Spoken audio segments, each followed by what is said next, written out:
Hello everyone, welcome to chapter 5 of my Puri series. Last video তোমাদের বলেছিলাম যে আমি গেছিলাম পরীক্ষা দিতে।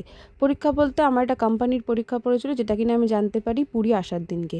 তো পুজো দেওয়ার পরে অনেক খুঁজে একটা সাইবার ক্যাফে পেলাম এবং সেখানে গিয়ে আমি এক্সাম দিলাম। তারপরে দুপুরে আসলাম হোটেলে, এসে আমরা লাঞ্চ করলাম সকালে কেনা কাঁকড়া দিয়ে। তারপরে আমরা বেরিয়ে গেলাম সাইট সিন করতে। অনেকবার যেহেতু পুরী এসেছি, মোটামুটি সব সাইট সিন আমাদের করা হয়েই গেছিলো, শুধু বাকি ছিল এই সাক্ষী গোপালের মন্দির। তাই মা কাকিমা বললে এবারে এখানেই যাবে, তাই আমরা ওখানেই চলে গেলাম। দেন আমরা ওখান থেকে গেলাম রঘুরাজপুর, যেটা হচ্ছে একটা হস্তশিল্প গ্রাম। সেখানে হাতে গোনা মাত্র কয়েকটা পরিবার আছে যারা শুধুমাত্র হস্তশিল্পের কাজ করে। এদের এই কাজ বিদেশেও রপ্তানি করা হয়। ভীষণ সুন্দর ছিল।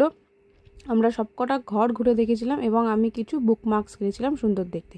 দেন একটু খেয়ে নিলাম ম্যাগি, মোমো ট্রাই করলাম ওখানকার, কুরকুরে মোমোটাও বেশ ভালো ছিল।